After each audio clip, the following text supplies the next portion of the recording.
Welcome back, everybody. Ready for another deep dive? Always ready. Okay, good, good. Because today we're diving into something you really don't see every day in the NFL. Oh, yeah. What's that? It's a brother versus brother coaching matchup. We're talking the Harbaugh Bowl, round three. John Harbaugh's Ravens just took down Jim Harbaugh's Chargers on Monday Night Football. Oh, wow. Talk about family drama, huh? No kidding.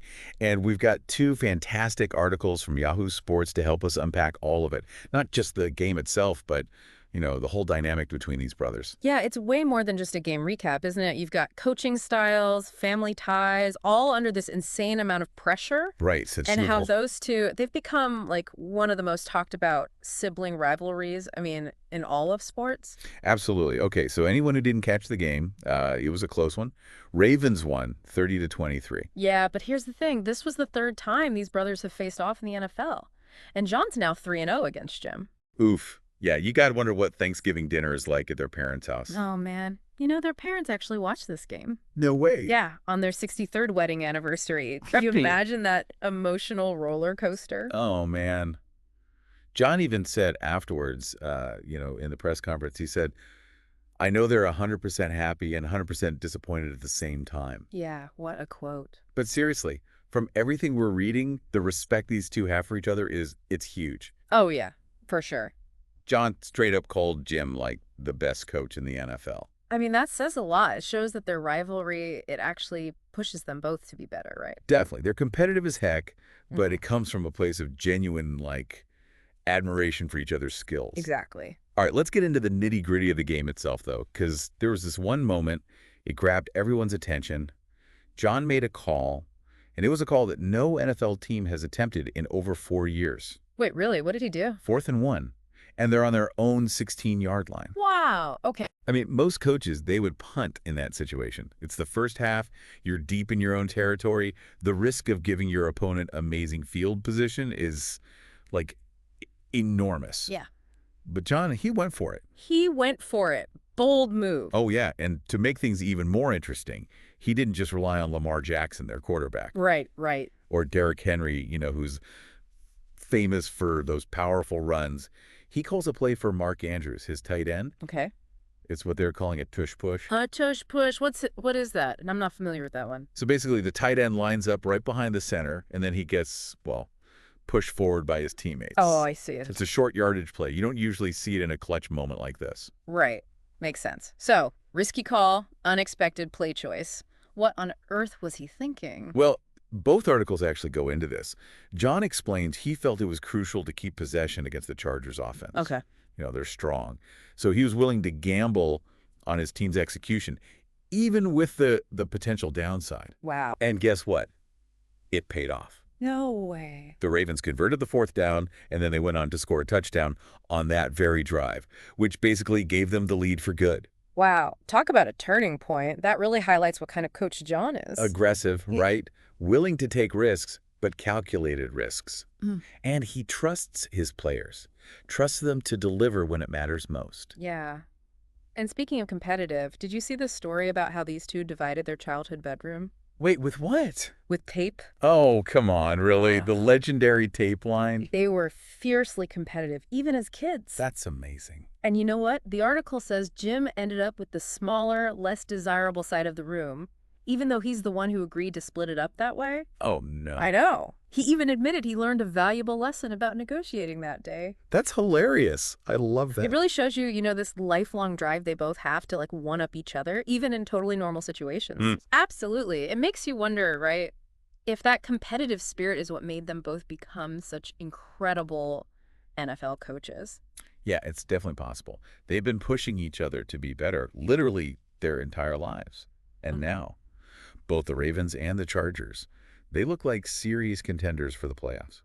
Oh, you're saying there's a chance we could see a fourth Harbaugh Bowl, It's not out of the question. this time with even higher stakes. Exactly. Oh, man, that would be something else. A potential Super Bowl berth on the line. That would take their sibling rivalry to a whole new level. Wouldn't it? A fourth Harbaugh Bowl in the playoffs, man. That would be something to see. Right.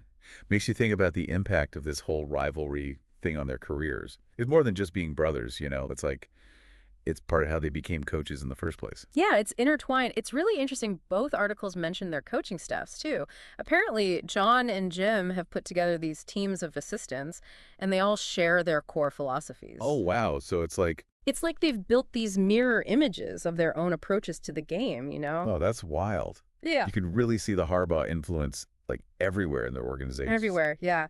And another thing both articles emphasize is the importance of team culture in the Harbaugh style. Oh, interesting. So it's not just about having the best players. No, no, it's about building this environment where everyone's on the same page. They buy into the shared vision. Right. What is that vision, though? Like, what do they prioritize?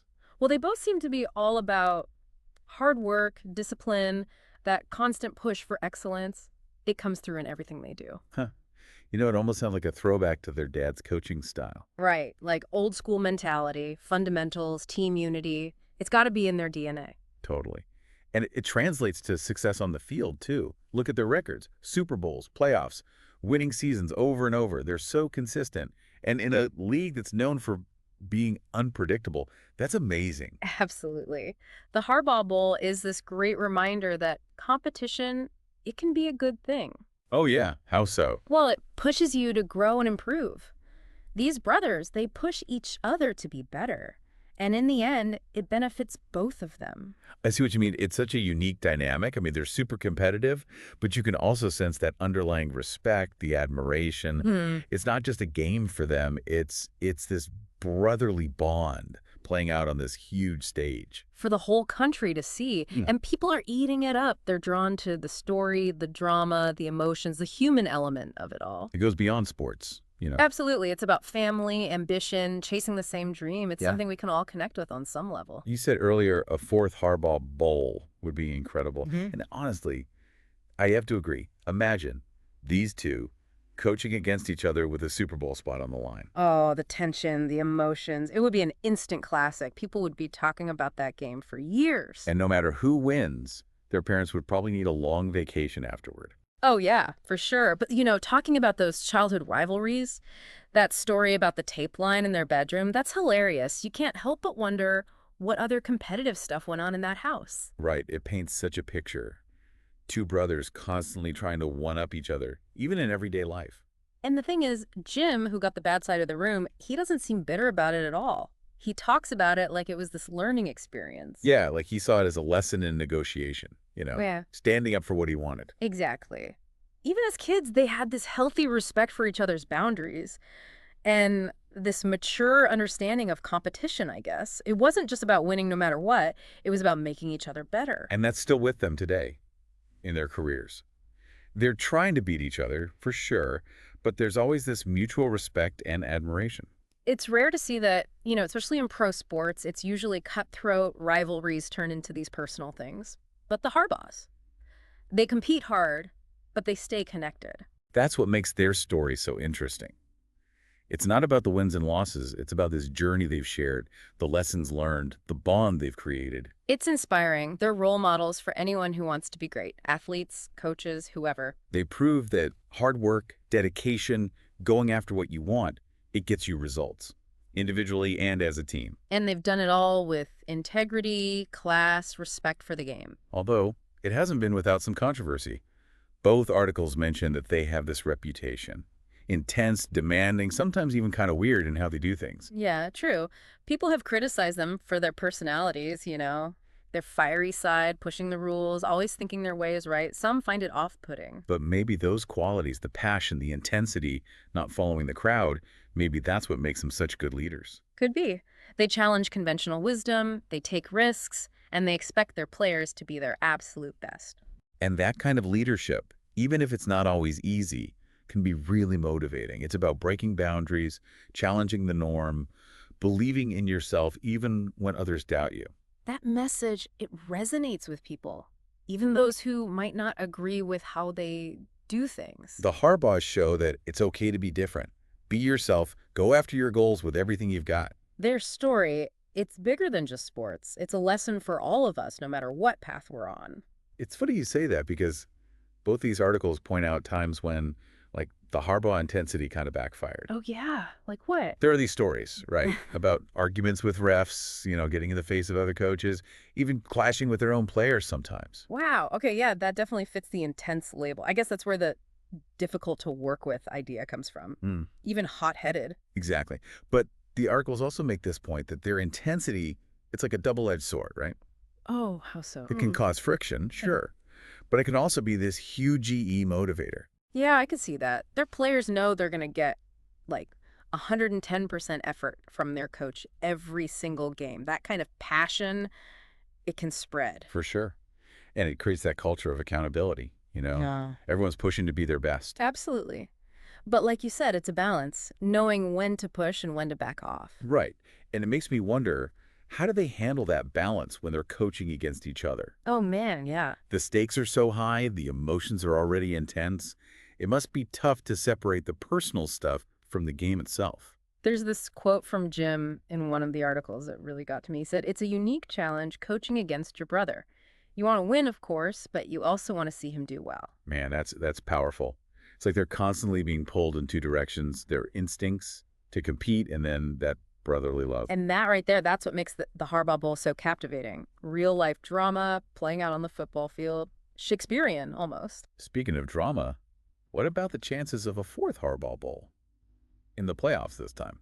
Oh, man, stop, stop. Both teams are looking good as possible. Imagine these two going head-to-head for a Super Bowl spot. That would be historic. The ultimate test, right? Their coaching, their competitiveness, their bond as brothers. Can you imagine being their parents, trying to decide who to cheer for? Talk about a tough choice. But seriously, a fourth Harbaugh Bowl, it would be incredible. It shows how much people love these rivalries Yeah. and the family dynamics. That adds a whole other layer. It's a good reminder, even when things are super competitive, there's still space for, love, respect, the things that connect us. Okay, so as we wrap up this deep dive, I want to leave everyone with a thought. What if you were in the Harbaugh shoes, Ooh. Okay, go on. coaching against your own sibling for the championship? How do you balance those feelings, the love, the respect for your family, with that drive to win? Man, that's a question that goes way beyond sports, doesn't it? It makes you think about your values, what's truly important. What choices would you make in that situation? Right. It's about more than just winning or losing a game. It's about loyalty, ambition, the things that make us human. Life is full of tough choices, and sometimes the hardest ones involve the people we're closest to. So as you go about your day, think about that question. Explore what competition means to you, how family fits in, and the choices we make when we're chasing our dreams. Until next time, folks, keep diving deep and keep exploring the world around you.